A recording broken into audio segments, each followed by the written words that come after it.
कोल्हापूर जिल्ह्यामध्ये अवैध गर्भपात लिंग तपासणी होत असल्याबाबत प्राथमिक माहिती मिळाल्याने कोल्हापूर जिल्ह्याचे पोलीस अधीक्षक यांनी कोल्हापूर जिल्ह्यातील सर्व प्रभारी अधिकारी यांना अवैध गर्भपात निदान करणारे जे कोणी इसम असेल त्यांच्यावरती कारवाई करण्याच्या सूचना दिलेल्या होत्या।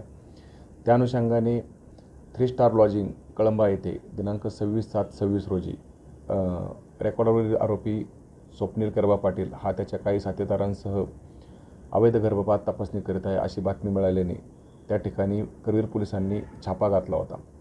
त्या ठिकाणावरून 2 एजंट महिला यांना ताब्यात घेतले होते।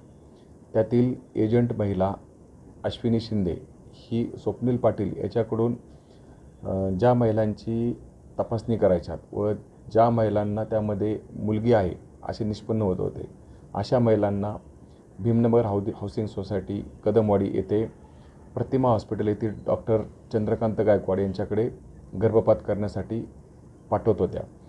त्या अनुषंगाने करवीर पोलिसांनी पोलीस उपाधीक्षक सो पवार यांच्या मार्गदर्शनाखाली आम्ही त्या ठिकाणी छापा घातला असता त्या ठिकाणी एक बनावट पेशंट त्या ठिकाणी आम्ही पाठवून दिला। त्या ठिकाणी आम्हाला डॉक्टर चंद्रकांत गायकवाड हे त्या सदर महिलेला गर्भपाताच्या गोळ्या दिल्या होत्या व तिचा गर्भपात करण्याची तयारी करत होते। त्याच वेळेस आम्ही पोलिसांनी छापा घातला व गर्भपात करण्याचे सर्व साहित्य, गर्भपात करण्याची आवश्यक असलेली उपकरणे तसेच पोर्टेबल सोनोग्राफी मशीन तेथून आम्ही ताब्यात घेण्यात आलेली। त्यामध्ये आम्ही आरोपी चंद्रकांत गायकवाड प्रतिमा हॉस्पिटलचे जे चालवतात त्यांना आम्ही ताब्यात घेतले।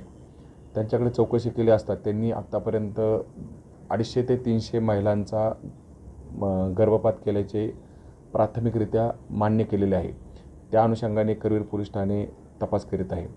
डॉक्टर चंद्रकांत गायकवाड हे यापूर्वी शासकीय सेवेमध्ये नोकरीस होते। त्यांनी यापूर्वी रत्नागिरी, सिंधुदुर्ग, रायगड, बीड या ठिकाणी सिव्हिल सर्जन म्हणून नोकरी देखील केलेली आहे।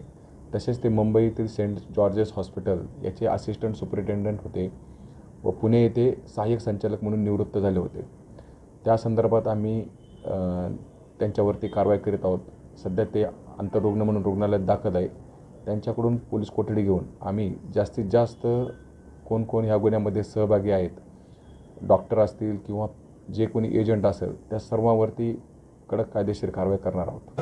रोज पाणी लावून सगळ्या टाक्या भरतात आणि ते संडासचं पाणी वापरलेलं ते भजीला घालवलं जाते, चहाला दिलं जाते, भांडी घासायला वापरलं जाते। हा कसला प्रकार? जीवाशी खेळ चालू आहे, लोकांच्या जनतेशी जीवाशी खेळ चालू केला आहे। हा कुठला प्रकार आहे? दुसरी गोष्ट म्हणजे 30-30 रुपये भजी आहे, 10 रुपये चहा आहे, सगळं पैसे देऊन खायचं आहे आणि हिने संडासातलं पाणी वापरतात। अरे तुम्हाला पाणी वापरायचं असेल तर फिल्टरचं पाणी घ्या ना, नगरपालिकेचं फुकटचं पाणी घेण्यापेक्षा त्याचं घ्या आणि वाचं पाणीचं आम्ही प्यायचं काय? हे कुठला काय काढलाय धंदा? त्यांचं ताबडतोब सेल करा यांची हॉटेल सगळे। आणि ह्या आरोग्य विभागानं पण तिकडे लक्ष दिलं नाही। आम्ही लक्ष द्यायला आम्ही पगार खात नाही, शासनाचा कर्मचारी नेमलेला आहे, ते कर्मचाऱ्यांचं काम आहे तिथे जायचं, प्रत्येक जागी जाऊन बघायचं।